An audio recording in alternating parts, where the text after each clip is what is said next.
नमस्कार दोस्तों, आपका स्वागत है हमारे YouTube channel learning point with Abhishek में। यहाँ आपको मिलता है प्रतिदिन न्यूज़पेपर का 3 से 4 डिक्टेशन। इसलिए अगर आप हमारे चैनल पर पहली बार आए हैं तो चैनल को सब्सक्राइब कीजिए और बेल आइकन प्रेस कीजिए ताकि अगले वीडियो की नोटिफिकेशन आप तक पहुँच सके।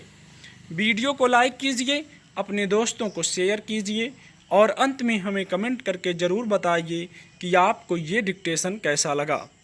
आपको मिलेगा 80 शब्द प्रति मिनट का डिक्टेशन। रेडी,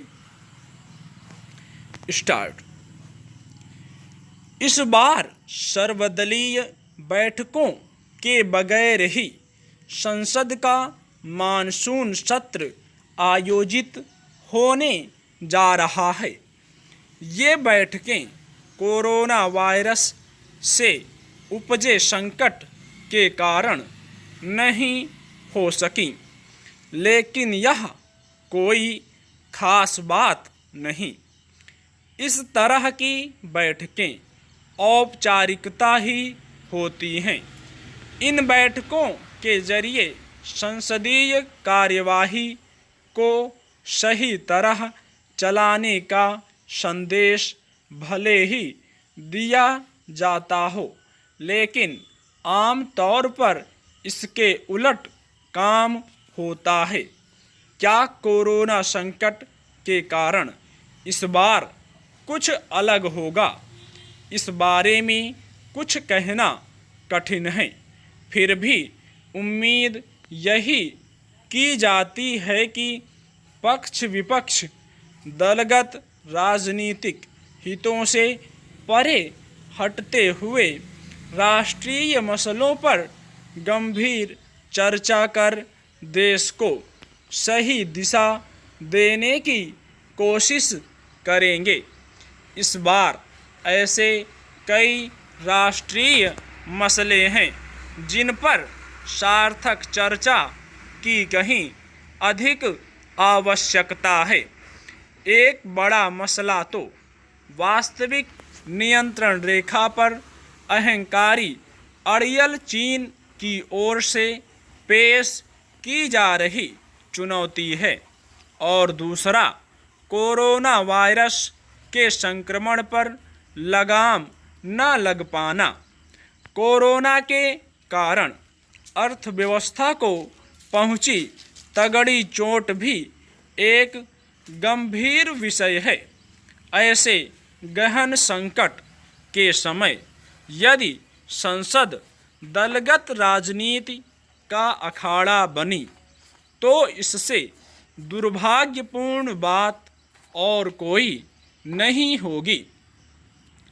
संसद के मौजूदा सत्र की ओर देश के साथ दुनिया की भी निगाहें होंगी, क्योंकि विश्व समुदाय यह जानने को उत्सुक होगा कि धोखेबाज चीनी सेना और विस्तारवाद की घिनौनी मानसिकता का प्रदर्शन कर रही चीनी सत्ता के अतिक्रमणकारी रुख पर भारत का राजनीतिक वर्ग सम्मिलित स्वर में अपनी बात कहने के लिए आगे आता है या नहीं।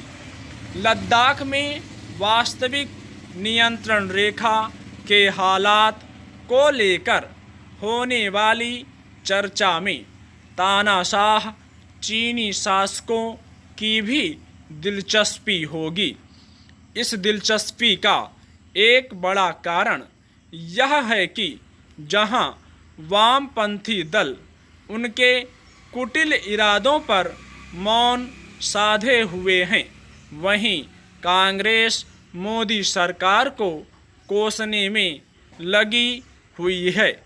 इससे शर्मनाक और कुछ नहीं हो सकता कि चीनी कम्युनिस्ट पार्टी से एक रहस्यमय किस्म का समझौता करने वाली कांग्रेस चीन के बजाय अपनी ही सरकार पर निशाना साधने में लगी हुई है। और वह भी इस तथ्य की अनदेखी करके कि चीन से सीमा विवाद उसकी ही देन है। अगर कांग्रेस संसद में भी यही रवैया अपनाती है तो इससे जाने अनजाने चीन के मन की मुराद पूरी होगी और एक तरह से उसके हितों की पूर्ति होगी। चीन के मामले में संसद से निकले अलग अलग सुरों से विश्व समुदाय को भी कोई अच्छा संदेश नहीं जाएगा।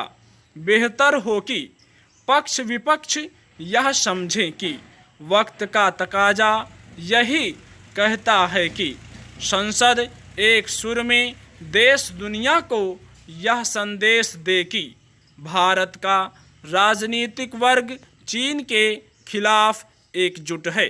स्टॉप।